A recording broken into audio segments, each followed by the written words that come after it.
And hello, welcome back to the next installment of making mannequin heads into planters. Da, da, da, da.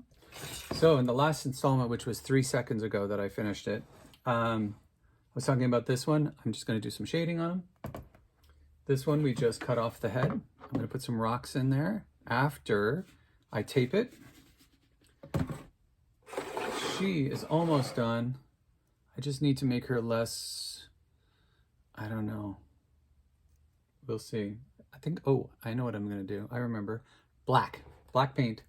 Black. I think I'm going to tape the bottom, hard line the bottom, then spray, hard line the bottom with tape, spray. So it goes woof, woof. Yeah, cool. And then hard with a paintbrush, do from the neck underneath the chin. I'll do like a line underneath the chin, maybe come up. Ooh, that'll be cool. I'll come up under the chin line and go down through here. That'll be awesome. And then I'll spray her. And then this one is the one I was just talking about. I'm going to figure out what line I want around the head. I was thinking, because I've got two of these that are identical. I like this higher line. I think it'll do really well. I'm going to have to get more of this foam out from inside. In order to make sure I have plenty of, what in the world was that? Oh, that's interesting. I guess that's how they get the foam in there, maybe? Looks like literally like a little thing. Wonder if they put that foam in there. You know, one of the chemicals in a little plastic cup, and then add the other, no, that wouldn't make any sense. Well, maybe they add the other chemical, mix it, and then it goes whoosh. Or they just put the cup in there to keep it from going through the bottom hole, which is probably what they do. And then they just pour the concoction. Because it's when you mix the two chemicals that it goes bloosh and it fills in here. I mean, that's the way we did it when I was growing up. Yes, we did that when we were growing up. Because my dad had the chemicals and it was pretty freaking awesome to make mushrooms, make foam mushrooms. And to see the chemical reaction when you put the two chemicals together, and it just goes and it overflows whatever it's at, and it creates this awesome yellow, like golden yellow mushroom. He would use it for filling in like damaged or crapped out body parts. So if your fender rotted out rust wise, he would put some of that stuff in there and it'd come all out, fill in all the cavities, and then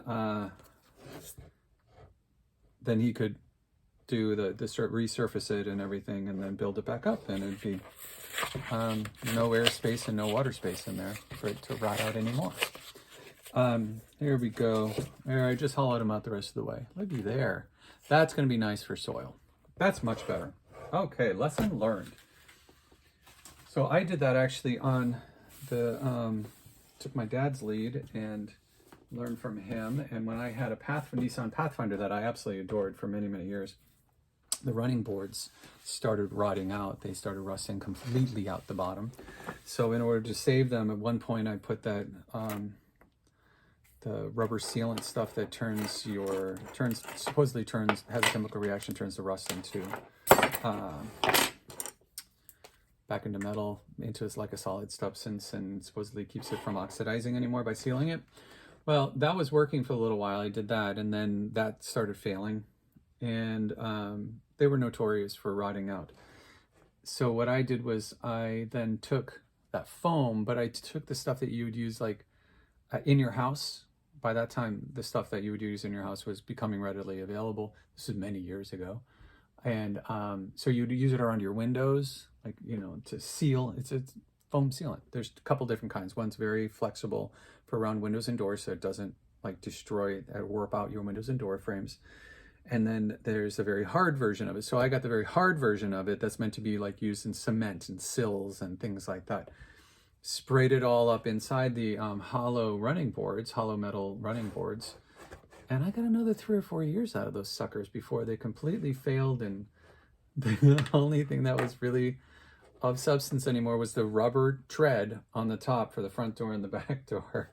And all the metal was just like flaking off every day. I'd shut the door and it'd go, and then you could just see the foam core on the inside. I was like, all right, I gotta take them off. So that was, I ran that, oh my God, I ran that car completely into the ground, that SUV. All right, so when we're comparing these two, what do I want to do differently with this one, right? I was thinking about cutting down across the eyes on this one as well. But then I was thinking, you know what would be kind of cool? To go totally away from this hole out idea and do circles. Right? One in the top and then around the sides where plants would get stuck, even if not in the top, but come out from the sides.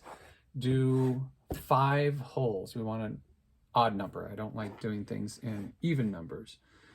So if I do odd numbers, I do one right out of his forehead, like a third eye plant. Right? Crazy. I love it. So I'm going to do this. I'm going to make a little X or plus sign right on the top of his head. Right? So there we go. That's going to be bullseye for hole number 1. I don't want it to be too big. I think I'm just going to do herbs in this, and they'll grow in whatever they grow. So that's kind of cool. So that's 1. If I do 5, I could do one in the middle and leave significant space. So then I'm going to do 1, 2, 3, 4, 5. All right. Let's make larger, oblong ones on the sides. I love that.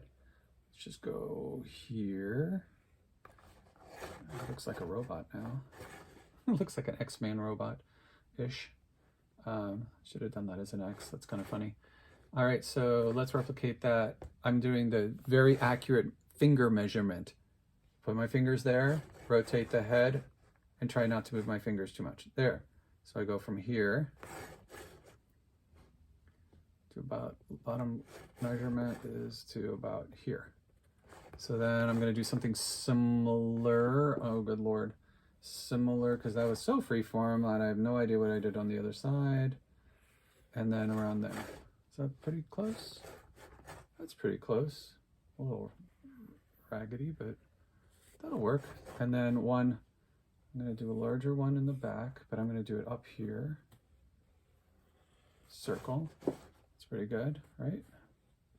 Center it a little bit more. And then I'm going to do one in the top. It's not going to be very big. I'm doing outer. So now I can really see what that's going to look like. Yeah, very good. Very good. This one needs to be outer. Yep, that looks cool. This is going to be gone. This will be gone. Now, why am I doing this, you may ask? Well, it just helps me visually.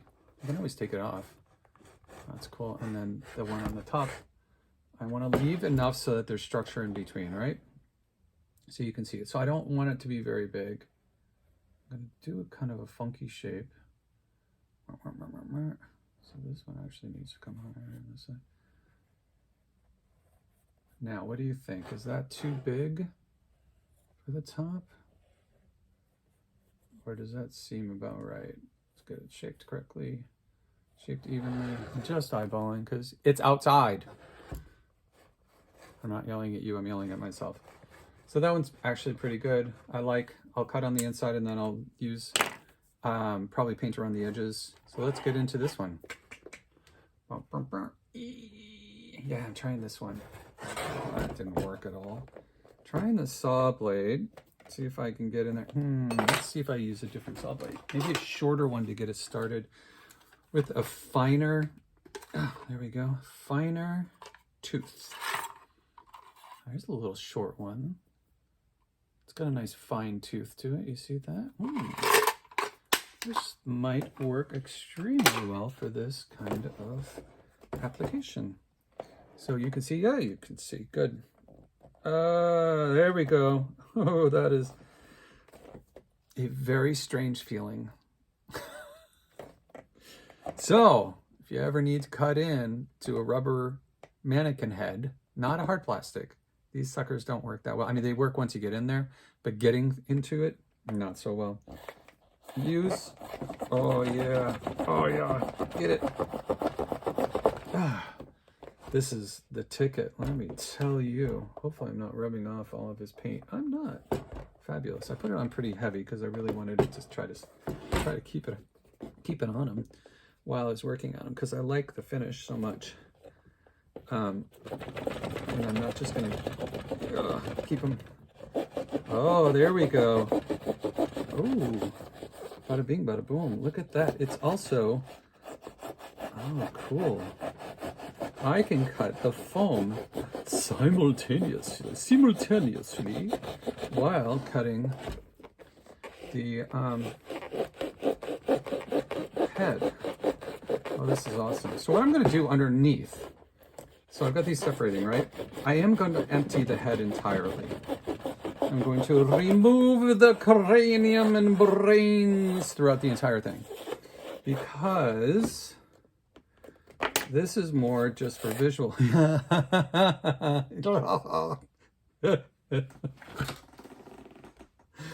Oh my God, that felt like I was just peeling skin off of something. That was a little disturbing and came off very easily. Oh, but the brains. Too bad they don't make them curly in there. That would be pretty freaking funny. So I did get a comment from a friend of mine who's been watching, and she knows my obsession. It's not an obsession as much as my fascination with creepy dolls and creepy doll heads. And I've talked to you about this before, but she knows, about it. And she sent me something on Facebook that was very cool. And we got to talking, and she was talking about, my enjoying watching my excision of brains and craniums and things like that, and the discussion. And I said, my challenge is, do I let them be pretty and continue to be pretty? Make sure I'm not destroying this. I should probably have it on something soft. Or do I go with them as creepy? Like, do I attempt to make them creepy? Like the eyes on this one, which I'm going for creepy on this one. And what's funny is I was so stuck in my own head that they needed to be either one thing or the other. They don't, obviously. You know what? I'm not going to take that out until I get these cut, because I think these would be a pain in the ass to cut if I don't have the reinforcement of the other foam. So while I'm talking, I will take out. That is challenging to get that first cut in there.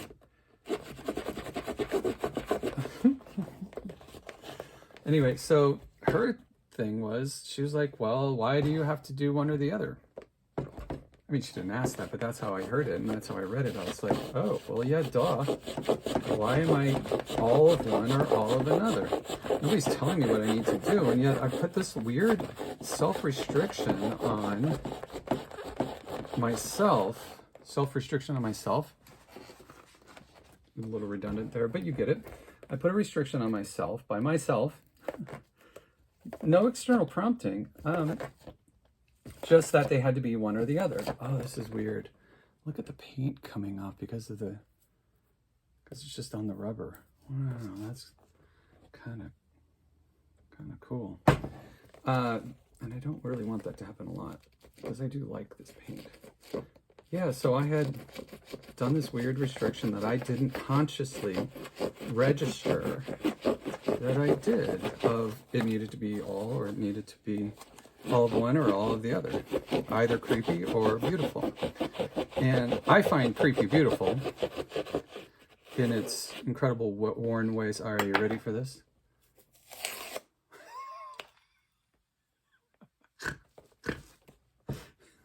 That sound. Ooh. Oh my God. Yeah, it's awesome. So I kind of reset my brain on it. I love brain resets. I really do. I think it's just incredible. You talk to somebody else and suddenly you've got this other perspective and a sort of revelation of where your brain was, like when you were stuck or something like that. And so somebody says something so relatively simple, like, well, do they need to be blah, blah, blah, one or the other? And my brain, and your brain goes into like the shift mode of, well, no, where did that come from, right? And suddenly my brain goes, there is no reason for that. That came from some internal restriction or limitation that I didn't have any idea I put on myself or on this project or and that's the beauty of it. It's like, oh, you could apply that to so many parts of your life. We have these weird, and I say weird is not as in a like the bad connotation of the word. The word weird has gotten so strangely, diversely used that it has very different connotations to different people. For me, weird is awesome. All my friends are weird, and like it's a good weird to me. Weird means not boring. Weird means different. Weird means challenging. Like weird is a good thing to me. I like challenge. I like different. I like outside the norm. But we have these things, right? That we put on ourselves throughout our lives in, tons of aspects of our lives without even thinking about it, without realizing it. Oh, this guy's really funky. So now, the question is, do I leave it as the 3? And then do something. He reminds me of like the superhero with the vision. That's what this reminds me of. Interesting. My subconscious was definitely working on that one, wasn't it? Huh. Yeah, so having those aha moments is really rather satisfying to me. So I am not going to completely hollow out the whole thing, because if I do, my soil may spill out on this side. So what I'm going to do is I'm going to do like a little shelf in here. Oh, you know what would have been cool? No, that wouldn't have worked. I was going to say, actually, it totally would have worked. If I'd cut down the side along the bottom and the top, and then taken that piece, folded it in. I could still do that. I could glue these back on. Once I hollow this out, I think I'm going to do that. I'm going to keep these pieces. This one fits here. I could glue the top part of it on, push it in. It'll make it so that that plant comes out, but it'll retain the soil for this one in the middle. We'll see. See where I go with it. Now, question is, what restrictions have I put on myself now on this preconceived notion? Leave myself open to other ideas. Where am I going with these 2? Do I need them, or is this cool enough as it is?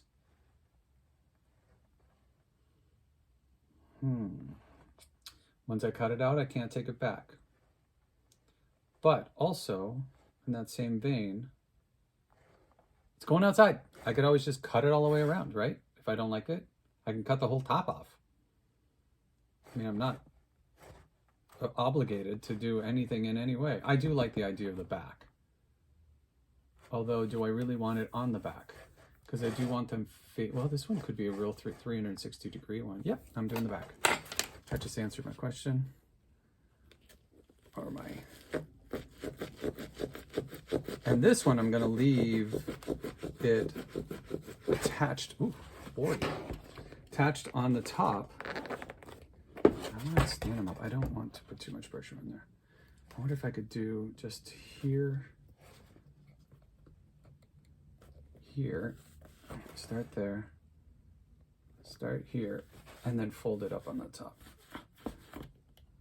And do you get what I'm talking about with folding? That if I fold the disc in, it will create a barrier against the top one, so it becomes a pocket where I can plant into. even if I take out all of the foam on the inside, at least then it's blocking the soil from coming out this way. I definitely need to do that on this side, on the two sides. Well, I don't definitely need to, but I think I'm going to, because I think that will work beautifully. Yeah, so those restrictions in ourselves are fascinating to look at and go and have those aha moments completely out of the blue, you know, unexpectedly, like, oh, I didn't even know I was thinking that. All right, here we go, ready?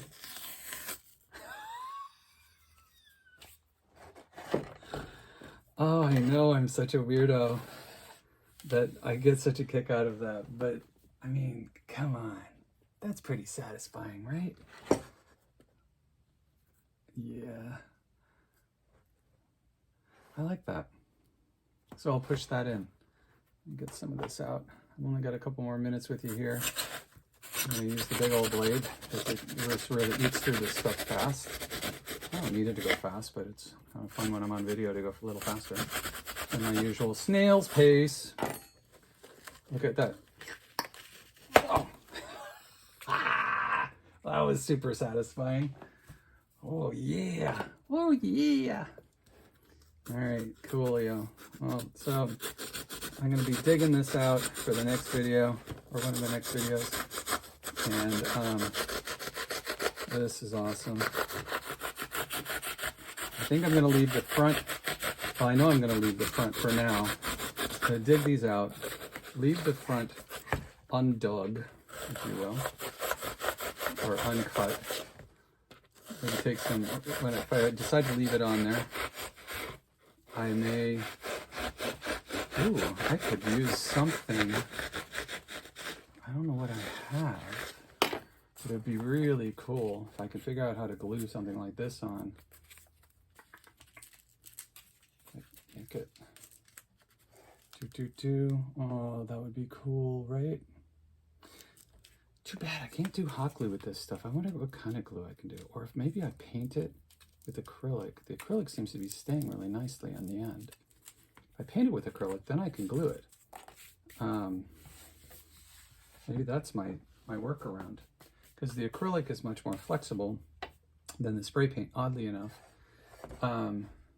So that back panel will be in there. The planting will be in there. Oh, this is, yeah, that's a very, very cool idea. Pop that side out. Give me just a couple more minutes. We'll pop this side out. Oh, it looks like it's ready to go. Dingy, dingy, dingy. Cut across underneath. I don't know how much stability I actually need. It's just soil, so I don't need any. So I can pretty much take it right at the, but I want to be careful not to cut the rubber. Take it right at the level of the rubber. Oh, look at that, right? Oh, that's nasty. Oh, that reminds me when Lee got injured by a toilet. Yes, he got injured by a toilet. Unfortunately, porcelain toilets will smash. Porcelain is glass. So, or it's like glass, it's not glass, but it breaks like glass. And porcelain shatters. That's so nasty. And if you go to grab it and it lands on your leg where it just shattered, the porcelain did, it will cut very easily into your shins or any body part. So Lee was, we had an, I had completely revamped, Larry and I actually had completely redone our one of our bathrooms. We redid both of them, but this one had a pink toilet. I think it was the pink toilet. Whereas no, it was the blue toilet from the 60s, in our 60s or 70s. In our master bath that I replaced after we were renovating another bathroom and gutted and renovated that one. So we needed to get rid of it. Well, friends of ours were having work done on their house. So thank you, Stacy and Fiona. And they were like, hey, you know, because we were like, we have a toilet that we need to get rid of. We don't know how to get rid of a toilet. And they were like, well, we happen to have a skiff or dumpster in the front of our house. Just come over and put it in. It's not going to take a lot. of room, so should be just fine. Well, it would have been, I'm going to leave this foam in here because I like it giving the reinforcement to the head. Would have been just fine. Lee, being the monster that he is, thank God I was there with him.